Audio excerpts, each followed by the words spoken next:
పాకిస్తాన్తో జరుగుతోన్న యుద్ధంలో జమ్మూ కాశ్మీర్లో శ్రీ సత్యసాయి జిల్లా గోరంట్ల మండలానికి చెందిన మురళీ నాయక్ అనే జవాన్ ప్రాణాలు కోల్పోయారు. 851 లైట్ రెజిమెంట్కు చెందిన మురళీ నాయక్ 2022లో ఆర్మీలో చేరారు. రాత్రి పాకిస్తాన్ కాల్పుల్లో చనిపోయినట్టుగా తెలుస్తోంది. నిన్న కూడా బంధువులతో వీడియో కాల్ మాట్లాడినట్టుగా మనకు ఇన్ఫర్మేషన్. వచ్చే వారంలో లీవ్పై తను రావాల్సి ఉంది. మురళీ నాయక్ ఇంటి నుంచి మోర్ డీటెయిల్స్ని మా ప్రతినిధి యోగానంద్ అందిస్తారు. పాకిస్తాన్ ఎదురుకాల్పుల్లో సత్యసాయి జిల్లా గోరంట్ల మండలానికి చెందిన ఒక మురళీ నాయక్ అనే ఒక ఆర్మీ ఉద్యోగి ఇవాళ వీరమరణం పొందాడు. నిన్న రాత్రి ఏదైతే జరిగిన కాల్పుల్లో ఇవాళ తెల్లవారుజామున జరిగిన కాల్పుల్లో పాకిస్తాన్ ముష్కరుల చేతిలో అసూలు బాసాడు అనేది వీరమరణం పొందాడు అనేది ఎంతో గౌరవమైన చెప్పొచ్చు.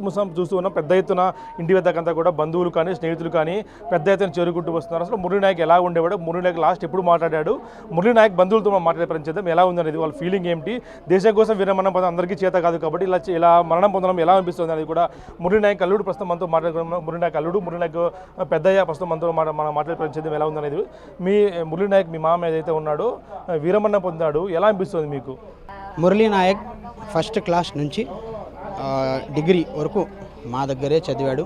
మేమే అతనికి చిన్నప్పటి నుంచి చూసుకున్నాము. వాళ్ళ అమ్మ నాన్న కూలీ నాని చేసుకొని ఆ పిల్లోని చదివిచ్చినారు, ఫీజులు కట్టారు. మురళికి ఆర్మీ ఉద్యోగం అంటే చిన్నప్పటి నుంచి చాలా ప్రాణం.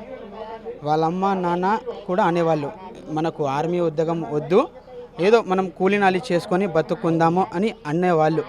కానీ మురళీ నాయక్ ఒకటే అనేవాడు, ఏమంటే అమ్మ నేను ఒక్కరోజైనా డ్రెస్ వేసుకొని అయినా చనిపోతాను, కానీ ఆర్మీ ఉద్యోగం అయితే నాకు కావాలి. నేను చనిపోయేటప్పుడు నా ఒంటి మీద భారతదేశపు జెండా కప్పాలమ్మా. అంత ప్రేమ దేశం అంటే ఉండేదా? దేశం అంటే చాలా ప్రేమ. వాళ్ళ అమ్మ నాన్న ఎంత వద్దు అనుకున్నా కూడా నాకు ఆర్మీనే కావాలి అనుకునే వ్యక్తి సార్. ఈరోజు నేను మాట్లాడుతున్నది వాళ్ళ మెయిన్ మామని. చాలా కష్టపడి చదివించాం సార్ ఆ అబ్బాయికి. ఆఖరికి మెడికల్ టెస్ట్ జరుగుతున్నప్పుడు గుంటూరులో మొత్తం ఉద్యోగం వచ్చేంత వరకు మేమే సహకరించాం. అతనికి చిన్నప్పటి నుంచి బాగా చూసుకున్నాం. ఈరోజు దేశం కోసం చనిపోవడం అనేది ఈరోజు మాకు బాధగానే అనిపిస్తుంది. కాకపోతే ఇలాంటి ఒక నాయకుడు చనిపోయినందుకు మొత్తం దేశం అంతా బాధపడుతున్నారు. నేను ఒకటే రిక్వెస్ట్ చేస్తున్నాను మోదీ సార్ కానీ అలాగే అమిత్ షా సార్ కానీ, పాకిస్తాన్ వాళ్ళకి వీళ్ళంత తొందరగా వాళ్ళని అంశం చేస్తే బాగుంటుంది అని నేను అనుకుంటున్నాను. ఎందుకంటే ఈరోజు మా ఇంట్లో ఒక జవాన్ ఇండియన్ ఆర్మీ చనిపోవడం జరిగింది. ఈరోజు ఆ తల్లి కడుపు అనేది ఎంతగా బాధపడుతుంది. ఓకే, మనం ఈరోజు అందరూ సహకరిస్తున్నాము, అందరికి సపోర్ట్ చేస్తున్నాము, మేమున్నాము, అది ఓకే. ఒక తల్లి కడుపు ఎంత విలవిలలాడుతున్నది అనేది అది చెప్పుకోలేని ఒక బాధాకరమైన విషయము. సో మురళీ నాయక్ చనిపోవడం చాలా బాధాకరమైన విషయం. భారతదేశపు కోసం తను పోరాడి చనిపోయాడు, అది మాకు చాలా సంతోషంగా ఉంది. మేము దేశం కోసమే పోరాడతాం, దేశం కోసమే నిలబడతాం. జై హింద్, జై భారత్. లాస్ట్ సార్గా మీతో ఎప్పుడు మాట్లాడారు సార్ మురళీ నాయక్? ఎందుకంటే యుద్ధ పరిస్థితి ఉంది కాబట్టి లాస్ట్ ఎప్పుడు మాట్లాడారు మీతో? మురళీ నాయక్ నిన్న మధ్యాహ్నము 2:30 ఆ టైంలో మాకు ఫోన్ చేశాడు. వాళ్ళ అమ్మ నాన్న తాత వాళ్ళందరితో మాట్లాడడం జరిగింది. ఏమ్మా బాగున్నారా అంటే బాగున్నాము అని అన్నారు. అందరు కూడా ఏమ్మా మీరు తిన్నారా అంటే మేమంతా తిన్నాము, నువ్వు తిన్నావా అంటే తిన్నాను. అప్పటికి తన ఫేస్లో కళ లేదు. వాటికి వాళ్ళ అమ్మ మురళీ నాయక్ ప్రశ్నించడం జరిగింది, ఎందుకు బిడ్డ ఈరోజు ఇలా ఉన్నావు, నువ్వు 3 times వీడియో కాల్ చేసి మమ్మల్ని చూస్తూ నువ్వు మాట్లాడుతున్నావు, నీ ఫేస్లో అనేది ఒక కళ లేదు, రోజు నువ్వు ఇలా మాట్లాడవు నవ్వుతూ ఏదో ఒకటి. వాళ్ళ అమ్మ నాన్న అంటే చాలా ప్రాణం, వాళ్ళ అమ్మ అంటే చాలా ప్రాణం. వాళ్ళ అమ్మ పైన సెటర్లు వేసి మరి మాట్లాడేవాడు. నిన్న చాలా బాధాకరంగా మాట్లాడడం జరిగింది. ఆ ముఖంలో అనేది కళ లేదు. ఆ అబ్బాయికి ఏదో ఒక చిన్న ముఖం పెట్టుకొని చాలా బాధాకరంగా మాట్లాడాడు.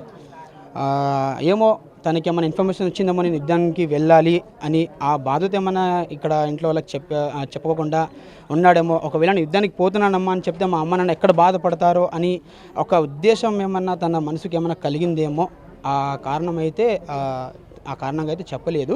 నిన్న అయితే ఫ్యామిలీతో అందరితో మాట్లాడారు. 3 టైమ్స్ వీడియో కాల్ చేశాడు. 3 టైమ్స్ మేము హ్యాపీగా మాట్లాడాము. బట్ తన ముఖంలో అయితే కల లేదు. తను ఏదో బాధగా ఉన్నట్టు మాట్లాడడం జరిగింది. సార్, నేను ఒకటే కోరుకుంటున్నా, ప్రభుత్వం తరఫు నుంచి రిక్వెస్ట్ చేస్తున్నాను, మాకు తన స్టాచ్యూ కావాలి.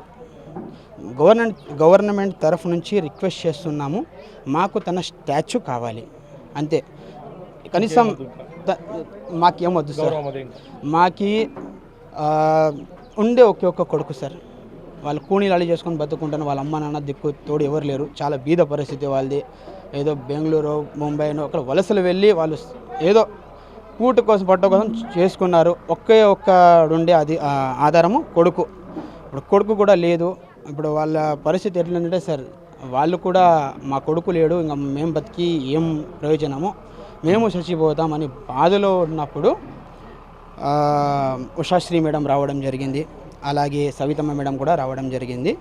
లాస్ట్ టైం మీతో మాట్లాడినప్పుడు ఏం మాట్లాడు? చెప్పాడు ఏమన్నా యుద్ధం ఇట్లా వస్తూ ఉంది, భయపడుతున్నాము చెప్పాడేమన్నా? చెప్పలేదు సార్. ఏం చెప్పా, ఏం పెద్ద బాగున్నావునే, బాగున్నాను ఆయన నుంచి. ఏం తిన్నాడంటే తిన్నానని ఉన్నతో కొడుకు గరుచుకొని పోయి చాలా బాధ అయింది సార్ మాకు. అంతే. మీ కళ్ళు నీళ్ళు కూడా వస్తున్నాయి, బాగా తట్టుకోలేకపోతున్నారు అంటే ఏం చెప్పాడు మీకు? ఏమన్నా యుద్ధం జరుగుతుంది, ఇబ్బంది ఉంది చెప్పాడు? ఆ మాట అనలేదు సార్. అటు జరుగుతుంది హ్యాపీగా ఏం రా తిన్నామంటే తిన్నాను అన్నాడు. బాగా మాట్లాడినాడు. అది మళ్ళీ రాత్రిలో ఏం జరిగిందో మనకు తెలుసు సార్. మీకు ఎప్పుడు చెప్పారు ఇట్లా చనిపోయాడని చెప్పి? మాకు తెల్లారుజాము వచ్చేసి 7:30 తెలిసింది సార్. ఇప్పుడు 7:30 8 అవుతాం సార్. ఏం చెప్తారు మీ అల్లు మీ కొడుకు గురించి? వాళ్ళ దేశం మొత్తం మీ కొడుకు గురించి మాట్లాడుతుంది, ఏం చెప్తారు ఈరోజు? మేము ఉన్నాములే ఏం మెతపడుతుంది తప్ప. అందరూ మన టైం బాగుంది, మన కోసం బాగా పోరాడినాడు, దేశం కోసం పోరాడినాడు. ఆయన గురించి ఏం లేదు, మేము ఉన్నామని గవర్నమెంట్ ఉంటాను సహకరించి పోయినారు సార్. అందరికీ ఇవి మరణం రాదు, ఈ వీరమరణం రాదు అని చెప్పి మీకు ఎలా మీకు గర్వపడుతున్నారా మీరు ఇలాంటి కొడుకు ఉన్నందుకు? మీకు మా కొడుకు అయితే ఉండింటే బాగుంటుందని ప్రేమ ఉంది, కానీ అంటే జరిగిన దానికి మనం ఏం చేయలేము సార్. ఆయన రుణం అంతే ఉంది, ఆ రుణం అంతే ఉంది కాబట్టి మనం ఏం చేయలేము సార్. ఎవరు సాగు ఏం జరుగుతుందో అది పరమేశ్వరునికి తెలుసు. ఎలా ఉండేవాడు మీతో? బాగుండేవాడు మురళీను? మంచివాడు సార్, సొంతం నా తమ్ముని కొడుకు సార్. చిన్న కూడా ప్రస్తుతం మనతో ఉన్నాడు, మనం మాట్లాడే పని చేద్దాం. ఎలా ఉంది ఈరోజు మీ కుమారుడు అయితే దేశం కోసం వీరమరణం పొంది అనేక మందికి స్ఫూర్తిగా నిలిచాడు, ఎలా అనిపిస్తుంది మీకు? మాకు దేశం కోసం ఈరోజు మరణించడం అనేది గర్వతగ్గించే విషయం ఇది. అయినా కూడా మన భారతదేశంలో ఇలాంటివి జరుగుతున్నప్పుడు ఇలాంటి యుద్ధాన్ని మా ప్రాంతం నుంచి ఇలాంటి వ్యక్తి ఇలా చేయడం అనేది మేము చాలా గర్వతగ్గించిన విషయం సార్. చాలా సంతోషపడుతున్నాం. కాకపోతే లోపల బాధ ఉన్నా కూడా దేశం కోసం మరణించాడనే తృప్తి మాకు కలిగిస్తుంది. మీ అందరూ కూడా కళలో నీరు వస్తున్నప్పటికీ దేశం కోసం ప్రాణాలు అర్పించారు కాబట్టి ఆ కళ బాధలు కూడా లోపలికి ఉబికి వస్తున్న కథలను కూడా ఆపుకుంటున్న పరిస్థితి ఉంది. వీరంతా ఒకటే కోరుతున్నారు, దేశం కోసం ప్రాణాలు అర్పించాడు కాబట్టి మాకు లోపల బాధ ఉన్నప్పటికీ దేశం కోసం చనిపోవడం ఎంతో ఆనందం కలిగించిందని చెప్తున్న పరిస్థితి ఉంది. వాళ్ళ అమ్మ కూడా చూస్తూ ఉన్నాం, వాళ్ళ అమ్మ కూడా ఎంతో హృదయ విదారకం కూడా ఏడుస్తున్న పరిస్థితి ఉంది. ఆమె కూడా తట్టుకోలేకపోతుంది. కొడుకు ఈరోజు లేడంటే ఆమె పరిస్థితి కూడా మనం మాట్లాడించేందుకు కాదు, కానీ ఎంతో ఆమె దుఃఖంతో ఉన్న పరిస్థితి ఉంది. ఆమె తట్టుకోలేకపోతుంది. బాధ మురళి మా దగ్గర లేడు అన్న దాన్ని తట్టుకోలేకపోతుంది ఆమె. నిన్న సాయంత్రం కూడా వీడియో కాల్లో మాట్లాడిన కొడుకు ఇప్పుడు లేడు అనే తాడికి తట్టుకోలేకపోతున్న పరిస్థితి ఉంది. బంధువులు కూడా ఆమెను ఓదార్చడం ఎవరి వల్ల కాలేదు అన్న ఓదార్చడం కూడా ఆమె దుఃఖంకి ఎంత దిశ కూడా తక్కువే. దేశం కోసం అర్పించడం ఎంతో మాకు బాగున్నప్పటికీ ఇలా మా మధ్య లేకపోవడం మురళి అనేది చాలా మాకు బాధగా ఉంది అంటూ చెప్తున్న పరిస్థితి ఉంది. అమ్మా, మీ కుమారుడు ఈరోజు దేశం కోసం మరణించడం మీకు ఎలా అనిపిస్తుందమ్మా? ఏం చేస్తున్నాయినా నా కొడుకే వెళ్ళిపోయా, దేశం కోసడానికే వెళ్ళిపోయా. మాకు చూసేవాళ్ళు ఎవరు ఉండదే, ఒక్కడికి వెళ్ళిపోయా. స్వామి మీరే న్యాయం చేయండి స్వామి. మీతో మా వీడియో కామన్నప్పుడు ఏం చెప్పాడమ్మా? బాగా హ్యాపీగా ఉన్నాడా? ఏం లేదు అమ్మ, నేను బాగున్నానమ్మా ఇట్లని అన్నా. బాగున్నాడు. సరేలే బేటా నువ్వు బాగుండ్రా ఇట్లని నేనంటే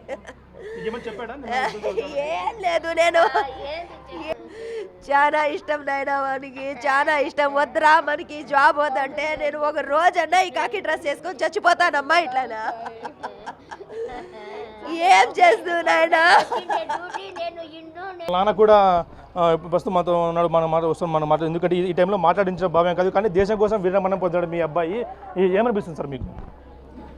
సార్, అతను డ్యూటీలో పోయినప్పుడే, అతని ఆర్మీ సెంటర్లో పోయినప్పుడే అతను ఎందుకు దేశం గురించే పోరాడాలి, నేను దేశం సైనికుడే కావాలని ఆ ఉద్దేశంతో ఆ ఉత్సాహంతోనే పోయినాడు సార్. ఆ దేశం గురించి నా కొడుకు యుద్ధం చేసి ప్రాణం చేసినాడు. మీతో లాస్ట్ ఇప్పుడు మాట్లాడారు సార్ వీడియో కాల్లో? మాతో లాస్ట్ నిన్న 8 గంటలకు మాట్లాడారు సార్. మమ్మల్తో వీడియో కాల్ చేసిండా, నాతో వాళ్ళ అమ్మతో మాట్లాడినాడు, మా ఇంట్లో వాళ్ళతో అందరితో మాట్లాడినాడు. అదే లాస్ట్ కాల్. నేను చెప్పాడు ఏమన్నా యుద్ధం వస్తుంది, భయంగా ఉంది అంటే మన ఫేస్లో చెప్పాడు సార్ ఏమన్నా? ఇది ఇట్లా చెప్పలే. యుద్ధము ఒకవేళ యుద్ధం ముందు నుంచి చేస్తే మేమే చేయలే పరిస్థితి అవుతుంది. అది చేయలే, కంపల్సరీ చేయలే. దానికి మేము చేయకుంటే మమ్మల్ని అటాక్ చేస్తారు వాళ్ళు. యుద్ధం చేయాలా అని అన్నాడు. ఇది దేశం గురించి పోరాటం కాబట్టి దీనికి వెనకాలకూడదు. ఎందుకంటే మేము ఆర్మీ సెంటర్లో మేము ఈ నాసిక్ ట్రైనింగ్ అయినప్పుడు మేము దేశం పైన మేము ప్రమాణం చేసినాం కాబట్టి ఆ విధంగా మేము దేశం గురించి మేము పోరాడాలా కంపల్సరీ అని మమ్మల్తో అంటూ ఉంటాడు. అంటే ఎప్పుడు కూడా మీతో ఎలా ఉండేవాడు సార్? ఎందుకంటే మురళీ నాయక్ దేశం గురించి ఎక్కువ చెప్పేవాడా? దేశం అంటే ప్రేమ ఎక్కువ ఉండేది? దేశం అంటే అతను చాలా ఇష్టం సార్. సైనికుడు ఒక కమాండర్ ఉండాలని దేశం గురించే మాట్లాడుతూ ఉంటాయి అప్పుడప్పుడు. నేను పోయినాను కాబట్టి నా దేశం ఒక సంవత్సరం 6 నెలలు, ఒక నెల కనీసం ఆ డ్రెస్ వేసుకొని కమాండర్ డ్రెస్ వేసుకొని నేను దేశం గురించే నాకు చనిపోయినా కూడా నాకు పర్వాలే, కానీ నేను వెనక రాను, నా దేశం అంటే నాకు ప్రాణము అంటాను. ఈరోజు దేశం గురించి, మీ కుమారుడు గురించి దేశం మొత్తం మాట్లాడుతూ ఉంది. వీరమరణం పొందాడు. మీకు ఎలా అనిపిస్తుంది ఒక కొడుకుగా, మీ తండ్రిగా? నా కొడుకు దేశం గురించే పోరాడి ప్రాణం ఇచ్చినాడు. అతను దేశం గురించి అందరికీ కొడుకు, అందరి సమాజంలో కలిసి కాదు. నాకు బాధాకరం ఏమంటే నాకు ఒంటరిగా ఒకే ఒక కొడుకు, ఇంకా నాకు వెనక ముందు ఎవరు లేరు. నా భార్య నేను ఇద్దరు అనాదిగా నిలిచిపోతుంది. అదే నాకు బాధ సార్. దేశం మొత్తం మీ వెంట ఉంటుంది. ఎవరు మీరు బాధపడే అవసరం లేదు. మీ దేశం ఇండియా 130 కోట్ల జనాభా కూడా మీ వెంట ఉంటుంది. ఎక్కడ బాధపడే అవసరం లేదు. చూస్తున్నాం అయితే దేశం కోసం ప్రాణం అర్పించడం మాకు సంతోషంగా ఉన్నప్పటికీ కాకపోతే ఒక్కొక్క కుమారుడు దూరం అవ్వడం చాలా బాధ కలిగిస్తున్నట్టు చెప్తున్న పరిస్థితి ఉంది. వారి ఓదార్చడం కూడా ఎవరి వల్ల కావడం లేదు. వారి దుఃఖాన్ని వస్తున్న దుఃఖాన్ని కూడా ఆపుకుంటున్న పరిస్థితి ఉంది.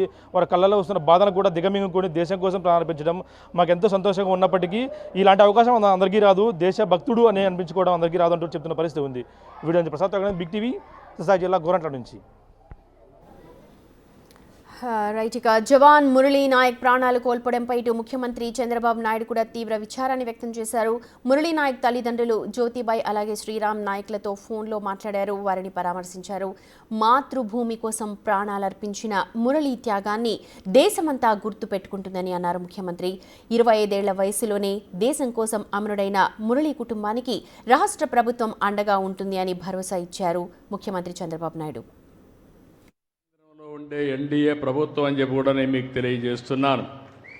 అలాంటి చేసినప్పుడు ఎక్కడికక్కడ వాళ్ళు కరెక్ట్ చేసుకోవాల్సింది పోయి మళ్ళీ ఏదైతే ఈరోజు పక్కనుండే పాకిస్తాన్ అయితే మళ్ళీ మన మీద దాడులు చేస్తూ కవ్వింపు చర్యలు చేస్తున్నారు. అయితే మన దేశంలో ఒకటే చెప్తున్నా, మొన్న కూడా నేను చూశాను. అమరావతి చివరి మీటింగ్ ఆ రోజు ప్రధానమంత్రి గారు వచ్చింది. అమరావతిలో కొన్ని లక్షల మంది సమక్షంలో నేను ఒకటే చెప్పాను, ఈ దేశాన్ని రక్షించే శక్తి ప్రధానమంత్రికి ఉంది, ఎవ్వరూ ఏమీ చెయ్యలేరని మేము ఆ రోజు చెప్పాం. అది చేసి చూపిస్తారని మరొక్కసారి మీ అందరికీ విజ్ఞప్తి చేస్తున్నా. అయితే ఒక్కొక్కసారి బాధ కలుగుతుంది.